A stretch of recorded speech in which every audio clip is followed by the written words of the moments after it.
Hello, everyone. This is Picks with the Professor, episode 3. Today, we are talking week 2 of the 2021 college football season. I am Professor Sides. You can follow me and my picks on Twitter at Professor Sides. Back with me to break down the games and make some picks is cousin Jared. And as always, these picks we posted and tracked on Twitter, BetStep, and the Google Sheet. Links are in the description below. If you like what you hear, please like and subscribe. And before we get too deep, I mentioned this on Twitter. I want to say it here on the podcast. I truly believe the next few weeks will be really good here for the model. This is not a whale special, a 50 times max play, any of that nonsense. It's just that early in the season is the perfect time, in my opinion, to lean heavier on a model than usual. We see this in every sport.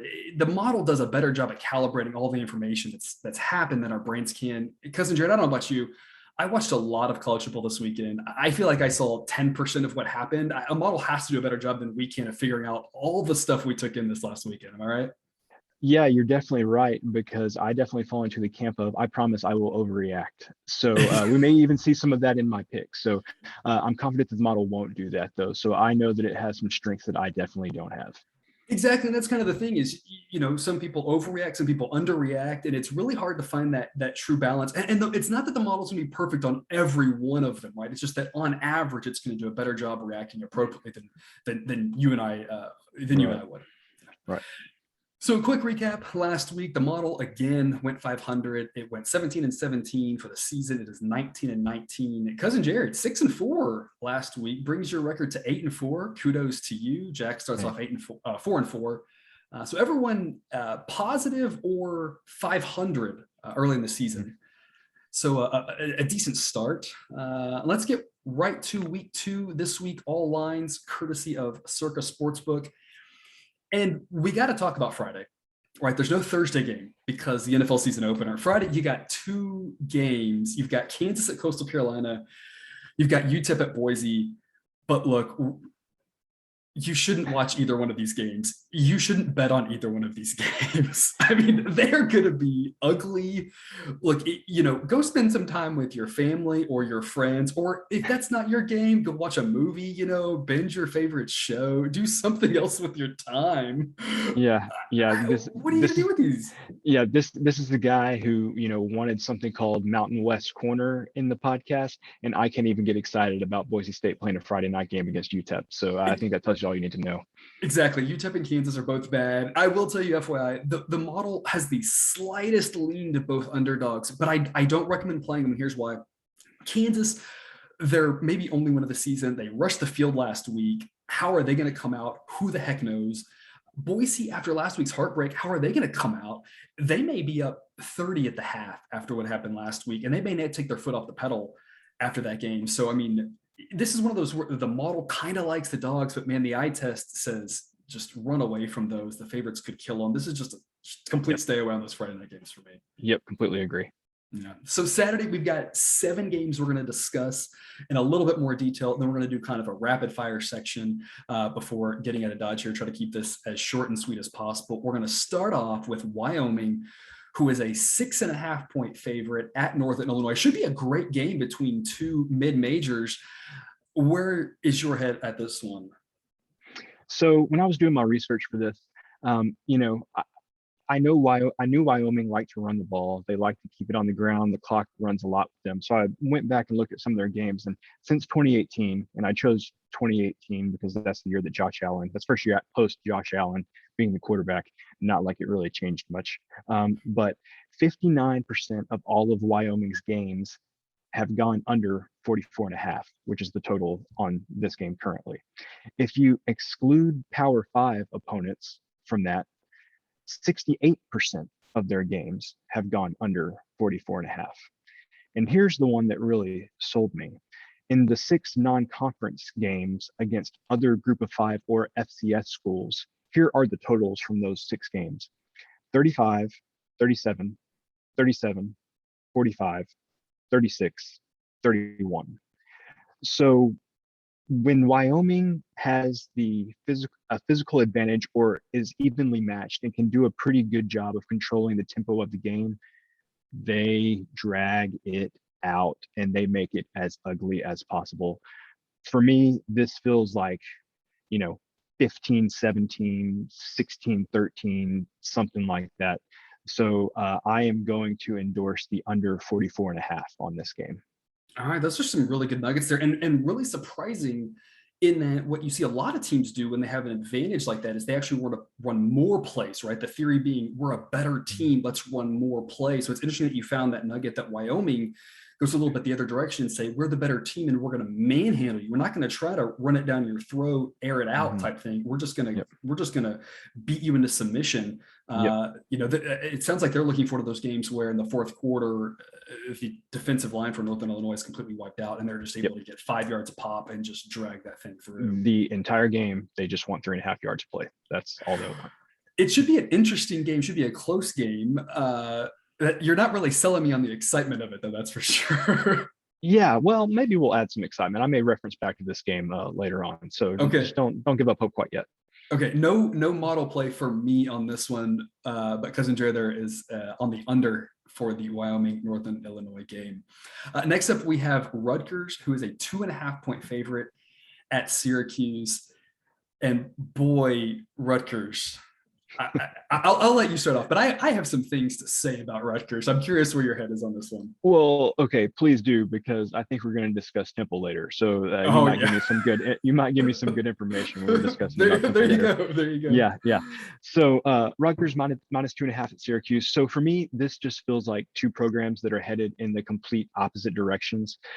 So I want to throw something at you real quick. If you had to guess how many games Syracuse played last year, what would your guess be? I'm going to go 5.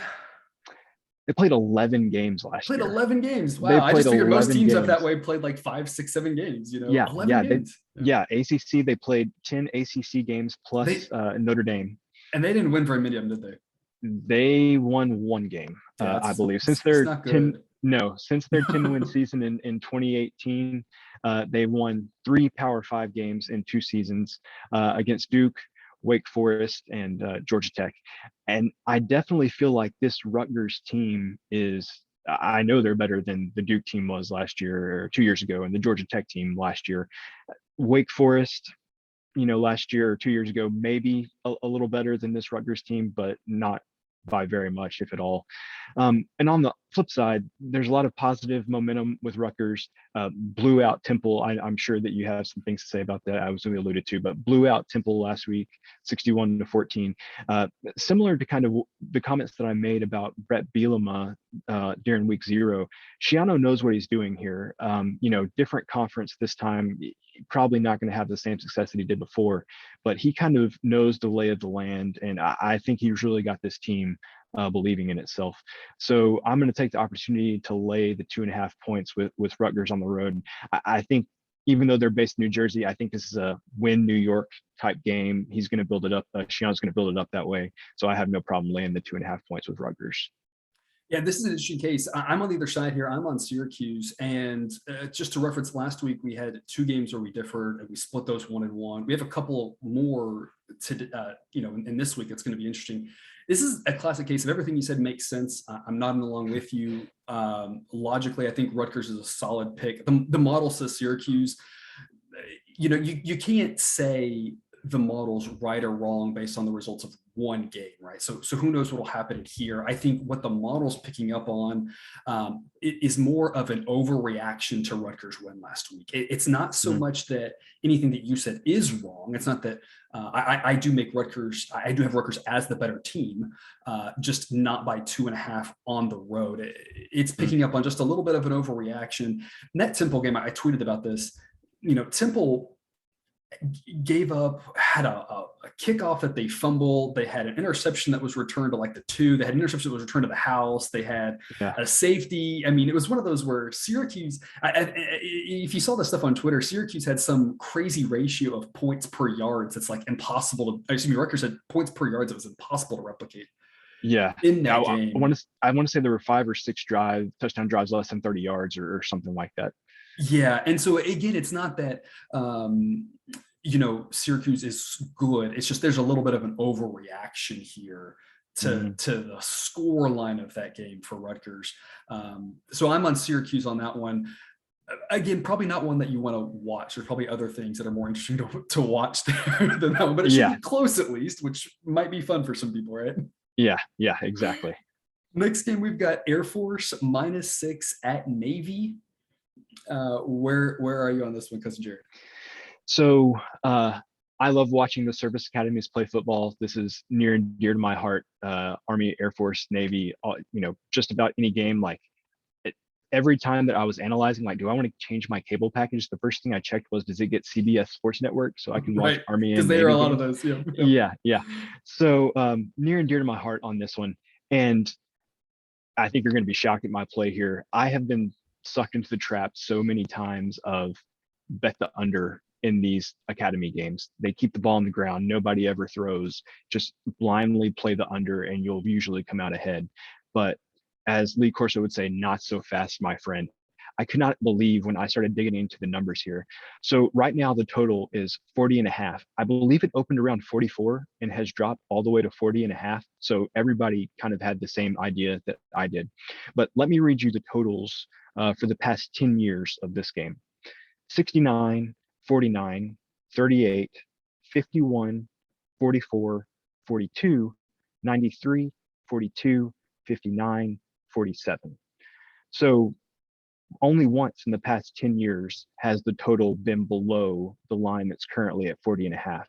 Now, definitely all of the normal caveats. This is by far, this is not nowhere near close to one of the best Navy teams that has played in this game the past 10 years.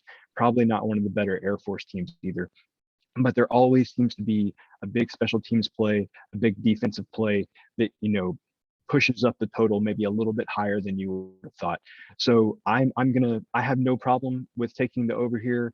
Give me the over 40 and a half. I think somebody makes something happen and we end up with a total somewhere near the mid 40s. I like where your head's at on that one. I'm on Air Force, and I think those plays kind of align a little bit. I'm taking Air Force -6. I make them -8, so I think they should be at the other side of that touchdown. I think that Air Force is a much better team than Navy. Yes, it's on the road, but this is one of those things where they're, as you talked about, not one of the better Navy teams in recent years. And so I think what that is more likely to happen is Navy is less likely, I think, to have those 20-yard touchdown drives. They're more likely to sprinkle in a couple of 3-and-outs. What's going to happen on a 3-and-out is when you punt, Air Force is going to get the ball. They're going to start with the ball at their own 45. It's going to make for a shorter field. So I think there's going to be a couple of opportunities for some quicker scores in this game. That doesn't mean there will be quick scores galore, obviously, but all it's going to take is Navy's offense just not quite where it used to be. A couple of 3-and-out punts, tired defense, and all of a sudden broken play. And so when the total's that low, all you need is a pick six on a dumb pass on these guys who are great at running the triple option, but not great throwers, right? All you need is a pick six and a broken play, and all of a sudden you've got half the points you need for the game in the blink of an eye. Exactly. And just going back to last week, I believe the model was on Marshall last week. Right. And I was as well. I can't remember if Jack was, but even I was shocked at how that game played out. I couldn't believe the complete ineptitude on Navy's part there. So like I said, love the academies, really hope that Navy gets it turned around, but man, it's looking like a long year in Annapolis. Yep. I agree with you there. Next game, Temple is a 7-point favorite at Akron. I already kind of touched a little bit on Temple there, right? They weren't as bad as they looked last week, but man, that final score was really bad. Are you bold enough to play Temple on this one? So let me tell you exactly verbatim what I wrote down here in my notes. What if I told you I was going to lay a touchdown with a team that lost by 47 last week? That's pretty bold. That's exactly what I'm going to do, my friend. I'm going to lay a touchdown with Temple here. To your point, and obviously because I'm keeping up with the games that the model's on, I noticed kind of the rough luck that Temple had last week. It'd be very difficult for them to replicate a performance like that, 5 turnovers or that lost, something like that. But just going back to 2020 as well to get some perspective. So I'm going to list off the teams that Temple lost to last year. They lost to Navy, Memphis, Tulane, SMU, Central Florida, and Eastern Carolina. So overall a fairly strong group of AAC teams there that they lost to. And Tulane looks a whole lot stronger after last week. Whether that's relevant or Yes. not is kind of independent, right? Yes, exactly. Akron, on the other hand, lost to Western Michigan, Ohio, Kent State, and Buffalo. Those fairly respectable MAC teams. But in my opinion, you're just talking about two teams in different zip codes, different conferences. Just the strengths of the team that they're playing against are just, completely different. So, two bad teams here. Personally, I think this is much, much higher on the do not watch this scale than Rutgers and Syracuse is. I am laying this up with Temple, but in no way would I encourage you to actually watch this game. So yeah, I think Temple's not good, but I think Akron's really bad. So I'm going to lay the touchdown with Temple here. I like where your head's at there. It's a pass for me. Everything that we talked about earlier with Rutgers, applies here. Temple was not as bad as they looked.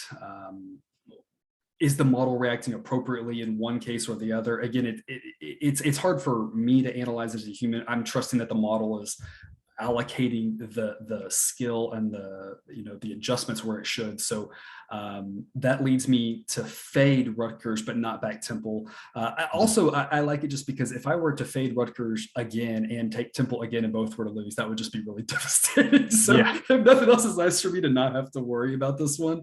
But I like where your head is on that one. The last three games we have are actually interesting games that you might want to watch. The first one, this is where College Game Day is going to be. Iowa at Iowa State. Iowa State is a whopping 4.5-point favorite, which really surprised me. This felt like a game that would have been Iowa State -3. I don't understand how it's more than 3. I don't understand how it's past the 4. I'm quite surprised personally. What do you have for us? Yeah, so just kind of to echo your comments there. So this opened at 4, I believe, and immediately jumped down to 3.5. I jumped on board there, thought this is going to a pick 'em. Could not believe that it's jumped back to 4.5. I have no idea what's going on. So I think through one episode and through the first part of this episode, you've kind of gotten a feel of how I do my prep for these things. I don't really have anything statistical to say about this game, except this game always feels really close, and it always feels like Iowa finds a way to win. No matter how good Iowa State is, Iowa finds a way to win. Maybe you could say Iowa State finds a way to lose. I'm not sure, but Iowa seems to always to come out on top of this game. So in addition to that, from the second half of 2020 until last week, Iowa's been a buzzsaw. Obviously, I think we were all on Iowa last week against Indiana, but similar to the comments we made about Marshall and Navy, I did not expect the game to be like that. It wasn't close. I mean, did you have to pay attention after the middle of the second quarter? It was long over. No, which was great for us. It was great, yeah. Yeah. Moving on. There were other things to watch. Yeah, exactly. But I was very surprised by that. So just, I'm shocked to hear you say that the model's not on Iowa State. I wrote down here I expected the model to be on Iowa State. This just seems explicable to me. I'm sure, we'll come back. You and Jack will talk next week how we can't believe how Jared was so wrong on this one. But I'm taking the 4.5 points with Iowa. It just seems too obvious.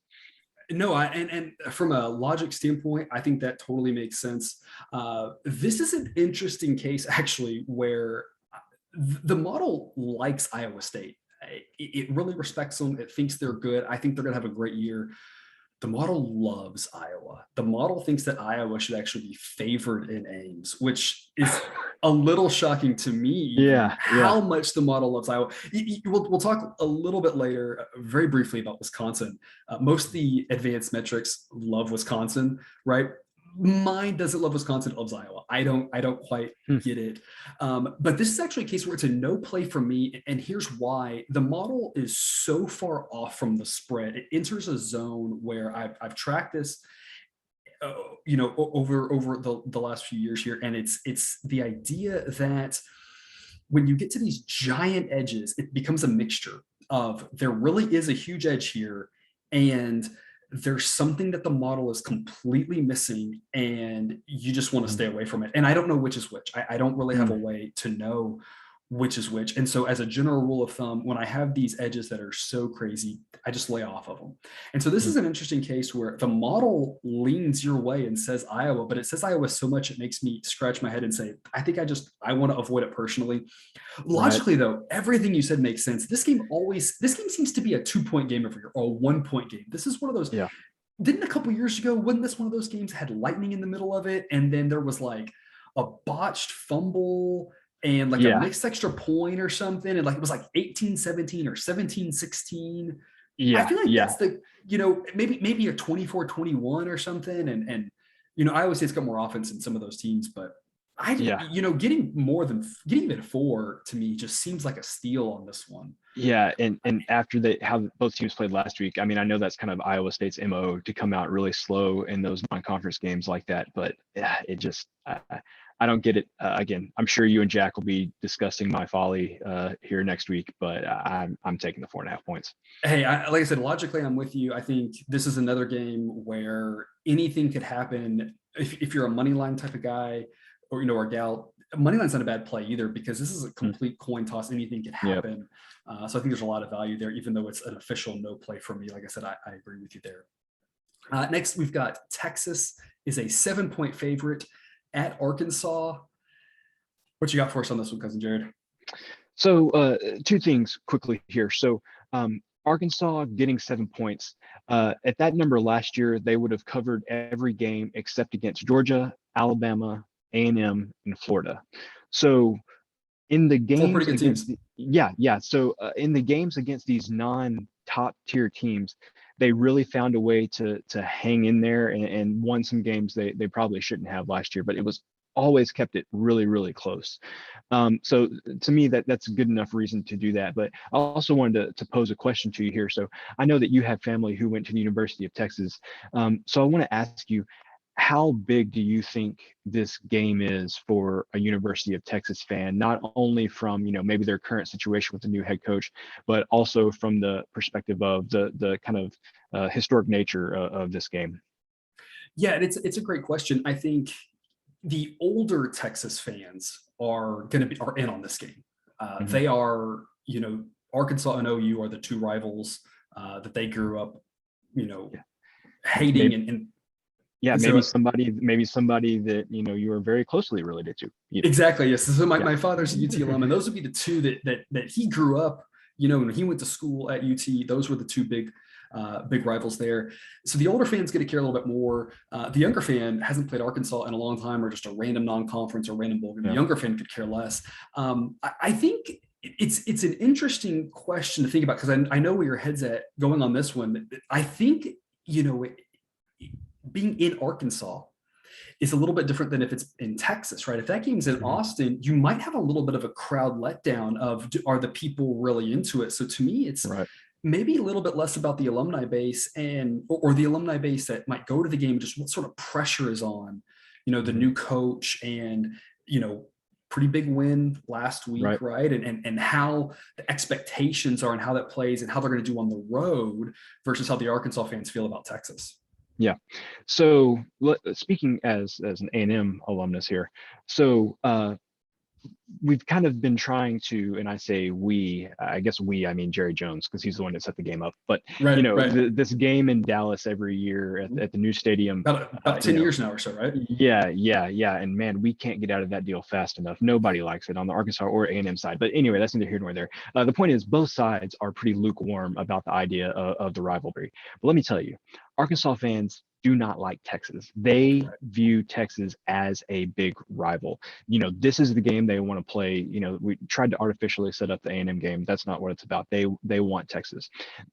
They have sold out their stadium for the first time since 2017 for this game. Wow. They've had some bad teams at Arkansas, but I still can't believe that they, Alabama, Georgia, some of these, Mississippi schools with the shorter drives. LSU, I would have thought for sure that, even the visitors would have kind of, brought up a sellout sometime the past few years, but that's not the case. First sellout since 2017. So I don't know if Arkansas wins the game, but I think it's going to be an electric atmosphere. Speaking of electric atmosphere, last week I sent in my pick of North Carolina -5.5 at Virginia Tech, and then they played Inner Sandman there before the game started, and Right. I just wanted to turn the It's like, TV off. oh no, this Yeah, is yeah. bad. It was Yeah. like I have made a mistake here. Right. Anyway, You weren't the only so one who had that feeling. I saw a lot of it on Twitter. People like, oh no, I yeah, made the wrong pick. yeah. So not gonna fall for that twice here. I'm taking the 7 points with Arkansas. I think it's going to be an electric atmosphere. I don't know if Arkansas wins, but I think they keep it really close, and I think it's going to be a really good game.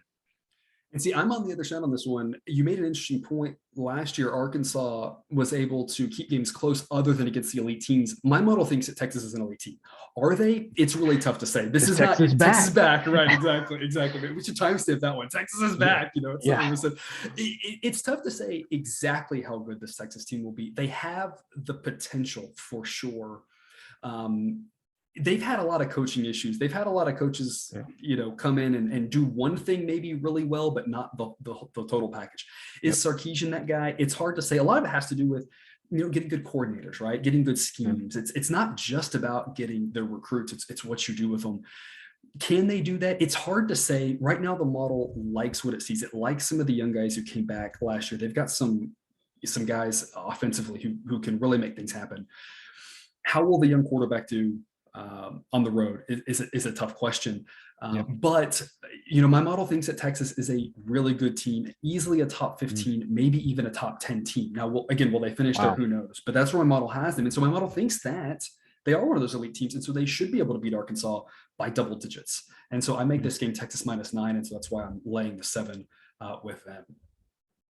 And then our last game that we're going to cover in depth, Washington at Michigan. Michigan is a 6.5 point favorite, except I think you're back on a total on this one again. Yes, definitely back on a total here. So this was one of those where I looked at the line and I was like, either Vegas knows something that I don't know, because it seems like they just didn't have eyes and didn't watch the game. So Washington, I assume most people listening to this podcast know this by now. Washington lost to Montana Saturday, scored 7 points, lost 13-7 to Montana.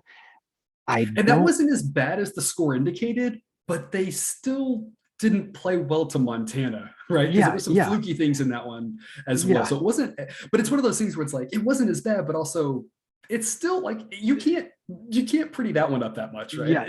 It's still really bad. Exactly. You can't pretty it up that much. And in my opinion, offensive ineptitude to that level is not going to get resolved in 1 week either. That's going to be something that's going to take a few weeks, couple months, the whole season to try to remedy, if at all.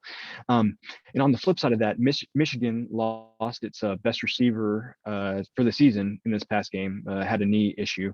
And, say what we want about Washington, they only gave up 13 points to an FCS team. I mean, there's more than a handful of FBS programs that can't say that. So I think Jimmy Lake, the Washington head coach, is going to have his defense ready to play. This game to me feels 24-13, 26-16, something like that. I don't think there's going to be much offense at all. So I have no issue taking the under 49 here.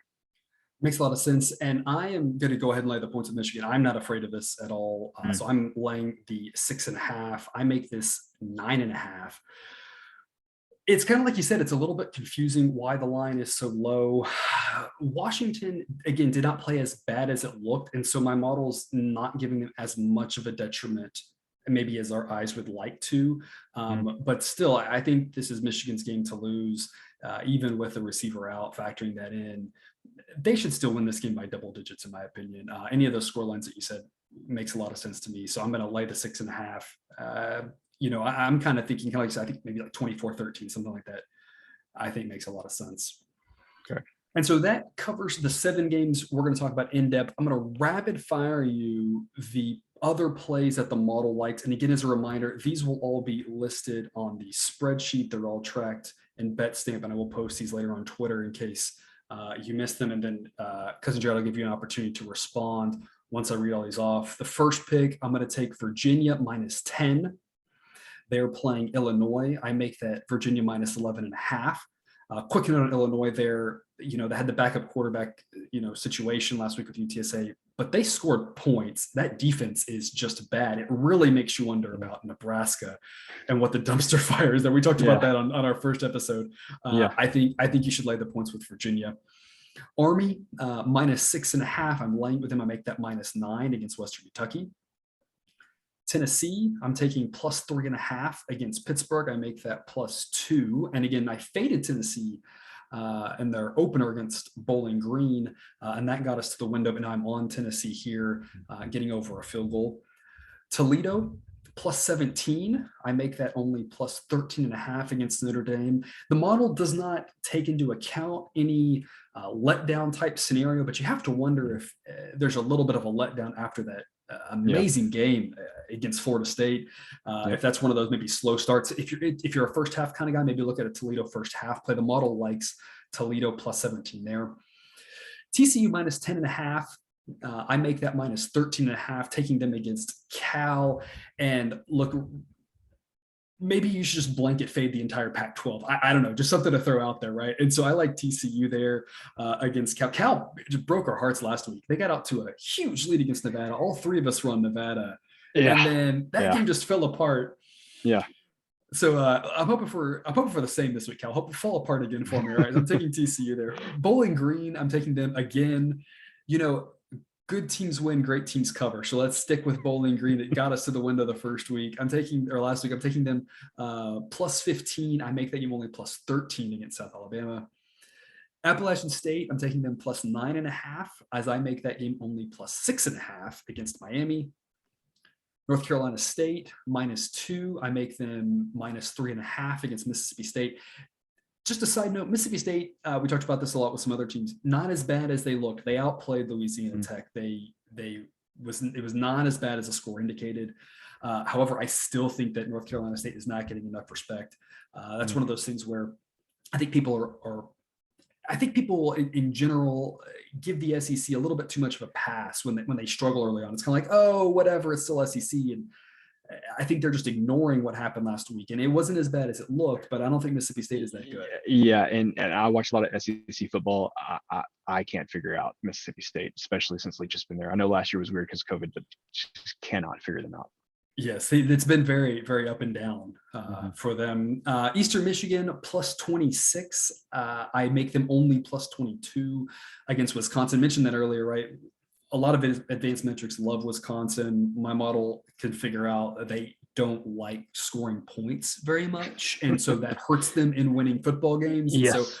I'm going to fade them again and take the points with Eastern Michigan. Memphis -5, as I make them -7.5. They're playing Arkansas State. And then the last one of the rapid fire segment here, I'm taking Georgia State +26, as I make them only +22.5 against North Carolina. And Cousin Jared, I'll let you have the floor to react to any of that nonsense that I just rattled off there. Yeah, just taking some notes as you were talking. So Army -6.5 at Western Kentucky. I'll be honest, when the lines came out, that was one that caught my eye. But I mentioned watching some Service Academy games. I feel like every time I turned around, Georgia State, I believe that's who Army played last week, turned the ball over, and Army was setting up with some short fields. So I'm excited to see that the model thinks highly of Army, because I was kind of wondering if that was kind of smoke and mirrors, all the turnovers they got there. Pitt and Tennessee, man, every college football writer that I consume, whether through podcasts, reading, or whatever, thinks Tennessee is going to have a horrible year. I think all of them would recommend laying the points with Pitt in that scenario. So very intrigued to see the model go against that. Something that hadn't caught my eye, but you mentioned App State getting 9.5 against Miami. Man, there have been some bad Miami crowds the past few years, and there have been some slow Miami starts in some games like this. I can definitely see them coming out very flat after just getting it handed to them by Alabama, and maybe getting a sense of, man, are we doing this again? Is this a team that we're going to be again? So you've got my gears turning on that game. That's one. Check the spreadsheet later in the week, folks. That may become a Jared pick. Not promising anything, but maybe. And go ahead. Oh, and I was just going to say that Appalachian State's going to come to play, and Yep. I don't know if Miami will or not. I'm not saying they won't, right? I Yeah. don't want to project anything. I'm just saying that we know that Appalachian State will be ready to go in that game 100% because they're going to do their darndest to go and get that win. Yep, exactly. And then you mentioned earlier that, maybe playing Iowa on the money line wouldn't be such a bad investment. So just, one little nugget of information here and some other things just for depending on what our audience is looking for. So Iowa State has scored, and this is courtesy of the Athletic, Iowa State has allowed 16 second half points in their last 6 games. Wow. And there were some not good Big 12 teams included in that, but that also includes Oklahoma in a game against Texas. Yeah. So that was an ugly Big 12 title game last year. I remember that one. Yeah. So just do with that what you will. 16 second half points in the past 6 games for Iowa State. And it's an interesting little nugget there, something to think about for our viewers. Check the halftime score, maybe a second half play there. Maybe you go the other direction, right? It's one of those. Do you think the under on that because of that second half under? The adjustments they're making are clearly working. Do you go maybe if Iowa gets a lead, do you come back and play Iowa State, hope for a middle, a double win? Yep. You got a lot of options there depending on kind of what floats your boat. Yep, exactly. Another thing, so personally, I don't endorse this, but for anybody who's interested in teasers, I think some of the ugly games that we talked about earlier are perfect candidates for that. Air Force and Navy, man, if you tease that over down to like 34.5 or 33.5, I mean, that feels like that's something that's really going to get to the window. And I think you could say the same thing for the other low scoring game that we talked about, Wyoming and Northern Illinois. I think I saw Northern Illinois got out to +7. I tease that up to 13, 14. I think you could tease the under up to 51.5 or something like that. Anyway, so if you're looking for any teasers, any games to add into a teaser you may have, I think the total on the Wyoming Northern Illinois game and the total on the Air Force Navy game are perfect candidates for that. And that's a good time, just as a quick general education point right here. In general, teasers are not a great idea. In general, what you are giving up in terms of the points are not worth the odds of what you're, the exchange rate is not good. Right. So in general, teasers probably not a good play. There are some exceptions. And in general, if people are going to do them, they're going to do them. So we want to help you do them as well as possible. So a couple of rules of thumbs with teaser. Number one, never cross 0, right? You never want to take a +3 to a -3 or something because you're going from the plus half to the minus half. You're giving up one of the 6 or 7 points or whatever points you're getting. And you've just given it's useless crossing the 0, right? So you want to make sure don't cross the 0 on a teaser, and you want to make your points count, right? You don't want to tease in a situation where the points that you're getting are low value points. You want to cross key numbers like 7. So kind of like, Jared was talking about here, if you've got a +6.5, maybe you can get that over 7, over, 9, over 10, right? Over some key numbers. So if you're going to do them, try to cross key numbers. And the last point, if places will let you tease low totals, and if places will let you do correlated teasers, some places are not real friendly towards that sort of thing. But what I mean by that with a correlated teaser is just what he was saying there, which is if you've got a situation with a really low total, take the dog to tease up from a 6 to 12 or something, and take that low total and tease the number such that you get an even higher number of points to be able to go under on. You're actually getting a little bit of boost in probability. And now you might actually have a plus expected value play depending on what numbers you're crossing there, because typically in a situation like that, you've got enough of a correlation where it's more likely that the dog hits that as the under hits as well, since they're both more likely to hit at the same time. Now you've got that kind of interaction effect. So just a quick little thought process right there for you. If you've dabbled in teasers, again, in general, they're not something you want to do a ton of, but if you do, just be smart about it. Be thinking about crossing key numbers and how you're doing them. Like I said, if you're correlating with the right situations and the right times, they can be good plays, and sometimes they can be fun, if nothing else, right? Yeah. So, all right, well, that wraps us up here for the 3rd episode of Picks with the Professor. I am Professor Sides. He is Cousin Jared. Thank you for watching. Please like and subscribe. And remember, you can eat your betting money, but please don't bet your eating money.